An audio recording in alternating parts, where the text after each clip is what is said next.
Good morning student.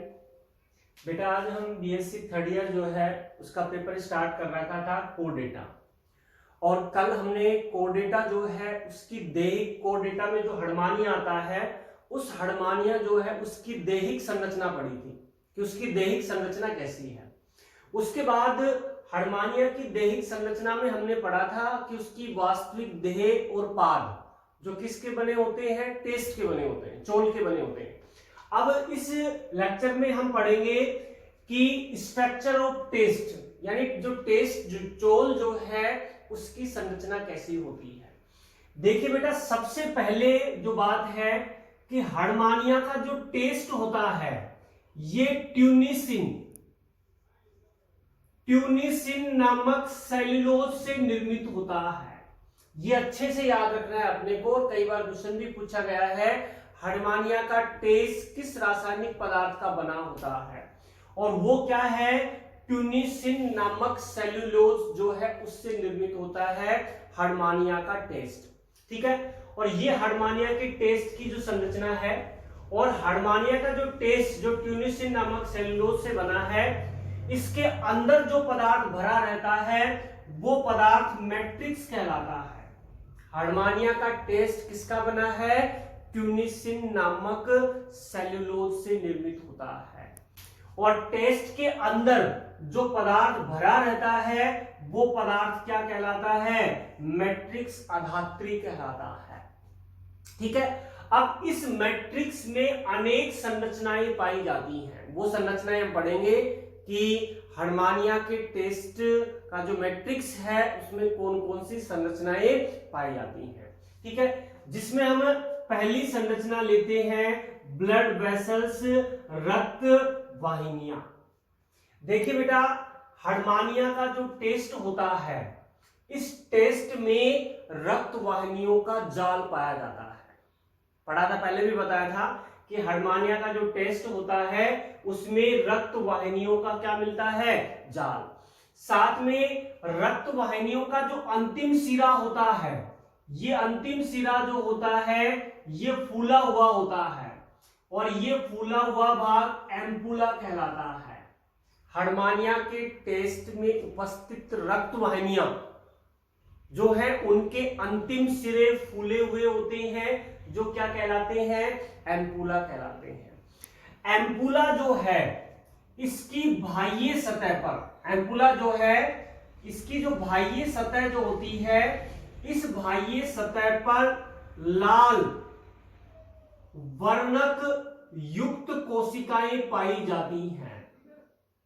हड़मानिया का जो रक्त वाहिनियां हैं जिनका अंतिम सिरा फूला हुआ है, जिसको हमने एम्पुला नाम दिया, और एम्पुला की बाह्य सतह पर लाल रंग, लाल या वर्णक युक्त कोशिकाओं की परत होती है, और यही कारण है कि हड़मानिया की बाह्य सतह पर लाल रंग के धब्बे दिखाई देती हैं। तो लाल रंग के धब्बे दिखाई देने का कारण क्या है, क्योंकि एम्पुला की बाह्य सतह पर लाल वर्णक युक्त कोशिकाओं की परत पाई जाती है। इसी कारण हड़मानिया की बाह्य सतह पर लाल रंग के धब्बे दिखाई देते हैं। ठीक है, उसके अलावा ब्लड वेसल जो हैं ये कार्य क्या करती हैं, ब्लड वेसल जो हैं ये श्वसन अंग के रूप में तो कार्य करती ही है, साथ में ये स्पर्श संवेदी अंग के रूप में भी कार्य करती है। हड़मानिया के टेस्ट में जो ब्लड वेसल्स होती हैं इनका कार्य भाई श्वसन अंग के रूप में तो है ही, साथ में ये स्पर्श संवेदी अंग के रूप में भी कार्य करती है। तो ये है हड़मानिया जो है उसके मैट्रिक्स में उपस्थित पहली संरचना ब्लड वेसल्स। ठीक है, ब्लड वेसल जो है उसके बाद लेते हैं कोशिकाएं। हड़मानिया जो है उसके टेस्ट के मैट्रिक्स में 7 प्रकार की कोशिकाएं पाई जाती हैं। हड़मानिया का जो टेस्ट है उसमें लगभग 7 प्रकार की कोशिकाएं पाई जाती हैं। 7 प्रकार की कोशिकाएं कौन सी हैं, बड़ी इवोनोसोफिल कोशिकाएं, छोटी इवोनोसोफिल कोशिकाएं, बड़ी व छोटी इवोनोसोफिल कोशिकाएं, उसके अलावा तंत्रिका कोशिकाएं, ग्राही कोशिकाएं ये इसमें पाई जाती हैं, अमीबीय कोशिकाएं इसमें पाई जाती हैं, और पक्षमाभी कोशिकाएं इसमें पाई जाती हैं, और सल्की उपकला कोशिकाएं इसमें पाई जाती हैं।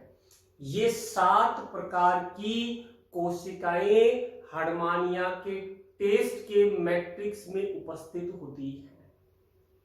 कौन कौन सी? छोटी व बड़ी इवोनोसोफिल्स, उसके अलावा तंत्रिका व ग्राही कोशिकाएं, अमीबीय कोशिकाएं, पक्षमाभी कोशिकाएं और सल्की उपकला कोशिकाएं ये किस में मिलती हैं? हर्मानिया के टेस्ट के मैट्रिक्स में पाई जाती है। ठीक है, ये हो गया इसमें कोशिकाएं। अब मैट्रिक्स का तीसरा भाग लेते हैं, मैट्रिक्स में उपस्थित तीसरी संरचना लेते हैं, स्क्लेयर्स यानी कंटिकाएं। जो हर्मानिया का टेस्ट है उसमें कंटिकाएं पाई जाती हैं, और ये कंटिकाएं जो हैं ये कैल्शियम से निर्मित होती हैं, जो हर्मानिया का अंतःकंकाल बनाती हैं। कैल्शियम से निर्मित जो कंटिकाएं हर्मानिया के टेस्ट में पाई जाती हैं, ये हर्मानिया जो है उसका अंतःकंकाल बनाती हैं।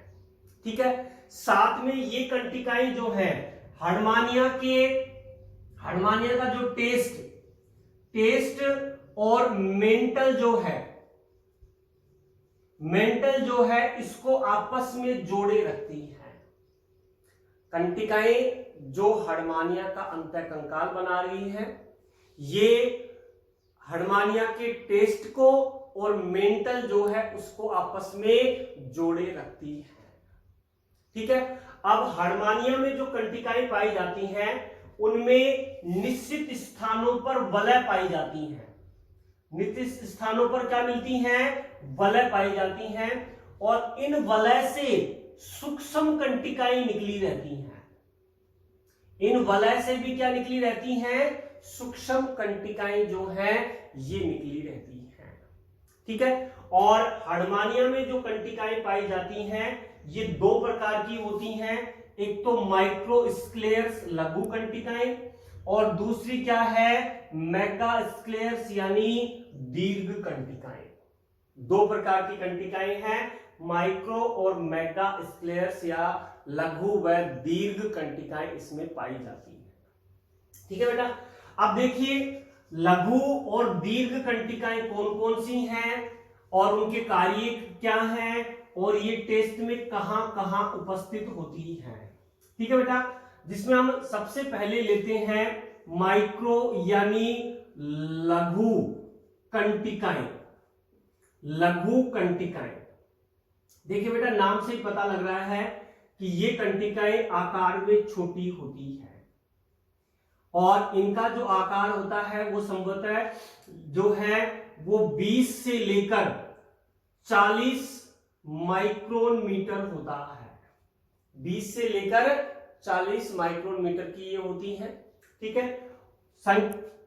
आकार में छोटी हैं लेकिन संख्या में अधिक होती हैं। संख्या में अधिक हैं और आकार में छोटी होती हैं, और ये कंटिकाएं केवल टेस्ट में ही उपस्थित होती हैं, यानी मेंटल तक नहीं जाती हैं। मेंटल अगला टॉपिक है वो पढ़ाएंगे मध्यांश। तो लघु कंटिकाएं आकार में छोटी हैं, संख्या में अधिक हैं, केवल टेस्ट में ही पाई जाती हैं। ये है एक लघु कंटिका। ये जो है एक लघु कंटिका है जिसका अंतिम सिरा नुकीला होता है और आधारीय भाग चौड़ा होता है। अंतिम सिरा नुकीला और आधारीय भाग कैसा होता है? चौड़ा। और इस पर यानी लघु कंटिकाएं जो हैं इस पर 5 से लेकर 20 तक वलय पाए जाते हैं। वलय की संख्या कितनी है? 5 से लेकर 20 तक होती है। ठीक है, ये हैं लघु कंटिकाएं जो केवल टेस्ट में ही उपस्थित होती हैं। आकार में छोटी है, संख्या में अधिक है, और इस पर 5 से लेकर 20। दूसरी कंटिकाएं लेते हैं दीर्घ कंटिकाएं। दीर्घ कंटिकाएं, देखिए बेटा, दीर्घ कंटिकाएं जैसा नाम से पता लग रहा है कि दीर्घ कंटिकाएं जो होती हैं ये आकार में कैसी हैं, बड़ी है, और संख्या जो है उसमें ये क्या होती हैं, कम होती हैं। आकार में बड़ी व संख्या में कम होती हैं, और इनका आकार जो होता है वो 80 से लेकर 120 माइक्रोन मीटर होता है। 80 से 120 माइक्रोन मीटर होता है। संख्या में क्या होता है, क्या होती है, कम होती है। जैसा आप यहाँ देख सकते हैं कि ये माइक्रो स्क्लेयर्स जो है ये छोटी हैं, आकार में छोटी हैं, संख्या में अधिक हैं, और मेगा स्क्लेयर्स जो हैं ये आकार में बड़ी हैं और संख्या में क्या है, कम है। उसके बाद दीर्घ कंटिकाओं पर 20 से लेकर 40 वलय पाए जाते हैं। वलय की संख्या कितनी है, 20 से लेकर 40 होती है। उसमें कितनी थी, 5 से लेकर 20, और इसमें कितनी होती है, 20 से लेकर 40 तक होती है। ठीक है। दीर्घ कंटिकाएं जो है ये टेस्ट से मेंटल तक स्थित होती हैं। लघु कंटिकाएं केवल टेस्ट में स्थित थी, जबकि दीर्घ कंटिकाएं टेस्ट से लेकर मेंटल तक धसी रहती हैं, यानी टेस्ट और मेंटल को आपस में जोड़े रखती हैं दीर्घ कंटिकाएं। अब दीर्घ कंटिकाएं दो प्रकार की हैं। एक तो आती है पिपेट नुमा, और दूसरी आती है तरकुनुमा। पिपेट नुमा व तरकुनुमा पिपेट शेप की है, और स्पेंडल शेप जो है इसकी, ये दो प्रकार की दीर्घ कंटिकाएं। पिपेट नुमा क्या होती हैं, जिनके अंतिम सिरे जो है ये नुकीले होते हैं और मध्य भाग कुछ चौड़ा होता है, यानी पिपेट के आकार की होती है। और ये कहां मिलती हैं, एक तो यकृत के निकट है, ये आंत्र के निकट पाई जाती हैं, और हृदय के निकट ये पाई जाती हैं पिपेट नुमा कंटिकाएं। ठीक है बेटा। दूसरी लेते हैं तरकुनुमा कंटिकाएं। तरकुनुमा कंटिकाएं जो है इनके भी अंतिम सिरे नुकीले होते हैं, लेकिन मध्य सिरा पिपेट नुमा कंटिका की तुलना में अधिक मोटा होता है। जो तरकुनुमा कंटिकाएं हैं उनके अंतिम सिरे भी क्या हैं, नुकीले। अंतर दोनों में क्या है कि इसका मध्य सिरा कुछ मोटा होता है, इसका मध्य सिरा अधिक मोटा होता है। ठीक है। और तरकुनुमा जो कंटिकाएं हैं ये पाई जाती हैं, एक तो आंत्र के निकट होती हैं, यकृत के निकट होती हैं, जनद के निकट होती हैं, और न्यूरल ग्लैंड जो है उसके निकट होती है। आंत्र, यकृत, जनद और न्यूरल ग्लैंड जो है इसके निकट स्थित होती है तरकुनुमा दीर्घ कंटिकाएं। तो ये दो प्रकार की दीर्घ कंटिकाएं हो गई, पिपेट शेप और स्पिंडल शेप। ठीक है बेटा। तो ये होगी हार्डमानिया की कंटिकाएं, लघु कंटिकाएं और दीर्घ कंटिकाएं जो कैल्शियम से बनी है और हार्डमानिया का अंतर कंकाल बनाती है। ठीक है बेटा। अब हार्डमानिया की जब टेस्ट की पूरी संरचना हमने पढ़ ली, जिसमें रक्त वाहिनियां भी पढ़ ली हमने, ब्लड वेसल्स जो है वो भी पढ़ ली, और रक्त इसमें जो हार्डमानिया में के टेस्ट में जो कंटिकाएं हैं वो भी हमने पढ़ लिया। अब बात यहां आती है कि हार्डमानिया का जो टेस्ट है वो कार्य क्या करता है। देखिए पूरा टेस्ट हमने पढ़ा, तो इसमें ही जो है उसके कार्य उपस्थित हैं। पहला कार्य है हार्डमानिया का टेस्ट हार्डमानिया को सहारा व आलंबन प्रदान करता है। सहारा व आलंबन प्रदान करेगा। दूसरा, हार्डमानिया का टेस्ट हार्डमानिया के पूरे शरीर को आवृत करता है तो वो एक रक्षात्मक आवरण के रूप में भी कार्य करता है हार्डमानिया का टेस्ट। ठीक है। तीसरा है, हार्डमानिया के टेस्ट में जो रक्त वाहिनियां पाई जाती हैं वो श्वसन अंग के रूप में भी कार्य करती हैं। पढ़ा आपने पहले कि इसकी जो रक्त वाहिनियां हैं वो किस रूप में कार्य करेंगी, श्वसन अंग के रूप में कार्य करती हैं। चौथा इसका कार्य, हार्डमानिया की जो रक्त वाहिनियों का भाग एम्पुला है, ये एम्पुला से क्या जुड़ती हैं, तंत्रिका कोशिकाएं, और तंत्रिका कोशिकाएं जुड़कर ये क्या बनाती हैं, एक स्पर्श संवेदी अंग जो है उसका निर्माण करती है। क्या बनाती हैं, स्पर्श संवेदी अंग। तो 4 कार्य हो गए, सहारा व आलंबन प्रदान करना, रक्षात्मक आवरण के रूप में, श्वसन अंग के रूप में और स्पर्श संवेदी अंग के रूप में कार्य करता है हार्डमानिया का टेस्ट।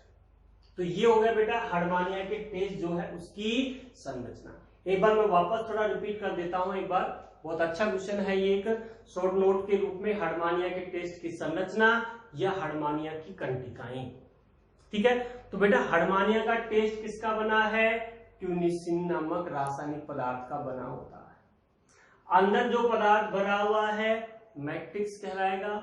मैट्रिक्स में रक्त वाहिनियों का जाल है, ठीक है, जो श्वसन अंग के रूप में भी कार्य करेंगी और स्पर्श संवेदी अंग के रूप में भी कार्य करती हैं।